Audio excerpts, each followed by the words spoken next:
Iran has more than $100 billion sitting in banks around the world right now. It can't touch almost any of it.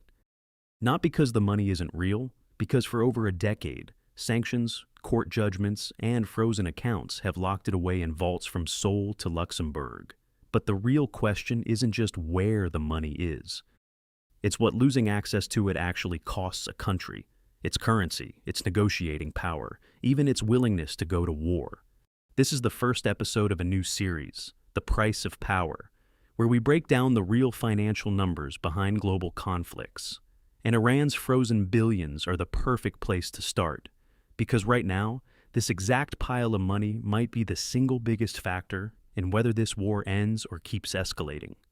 Here's what most coverage gets wrong. This isn't one big Iranian bank account someone can just unfreeze. It's scattered. Oil revenue and foreign currency reserves parked in foreign banks across multiple countries, each with its own legal tangle. The most well-known chunk, roughly $6 billion in oil revenue that sat frozen in South Korean banks for years, tied up under U.S. sanctions. In 2023, it was actually transferred to Qatar as part of a prisoner swap deal, but within a year, new sanctions locked Iran out of that money again. It's now technically Iran's, sitting in Doha, and still inaccessible. Then there's a separate fight in Luxembourg, somewhere between $1.6 and $2 billion tied to Iran's central bank, caught up in lawsuits from American terrorism-related court judgments. And that's just two pieces of a much larger $100 billion total, spread across multiple countries and legal systems. This money has been unlocked and relocked more times than most people realize. In 2015, under the nuclear deal known as the JCPOA, Iran regained access to over $100 billion after agreeing to roll back its nuclear program. 3 years later, the U.S. withdrew from that deal and refroze everything. Fast forward to 2023, the prisoner swap unlocked that $6 billion slice specifically. Then new sanctions in 2024, tied to Iranian missile and drone strikes on Israel, locked it right back down. The pattern is clear. These frozen assets aren't a permanent punishment or a permanent gift. They're a lever, used again and again to extract behavior changes from Iran, then pulled back the moment tensions flare up again. Here's why this isn't just a historical footnote. It's central to what's happening today. Even before this current war, Iran was already in serious economic trouble.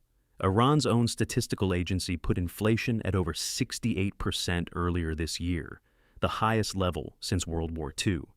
That's the backdrop for why frozen assets have become one of the most important pieces of any negotiation between Tehran and Washington. Even partial access to a fraction of that $100 billion could ease import pressure, stabilize the currency, and give Iran's government real breathing room. Without it, Iran is negotiating and fighting from a position of genuine financial desperation, not just political defiance. This creates a strange incentive structure worth understanding. For the U.S., frozen assets are one of the few tools that pressure Iran without firing a shot, which is exactly why they keep getting used as a bargaining chip rather than released outright. But there's a limit to how well that works. A country that's economically desperate doesn't necessarily become more cooperative. Sometimes it becomes more willing to escalate because it has less left to lose. Some analysts argue that's part of what's playing out right now. Iran pushing harder in the Gulf and the Strait of Hormuz, in part because the frozen asset leverage hasn't actually delivered the relief it needs. So, what does losing access to $100 billion actually cost a country? Not just missed spending, a weaker currency, a worse negotiating position, and arguably a greater willingness to escalate rather than back down, because there's less left to protect. $100 billion sitting frozen across a handful of foreign banks doesn't look like a weapon, but it's shaped Iran's economy and its choices for over a decade. That's the real story behind the price of power, the numbers that quietly decide how wars actually get fought and settled. Next episode, we're breaking down the cost per intercept economics behind missile defense, why shooting down a cheap drone can cost more than the drone itself. Subscribe so you don't miss it.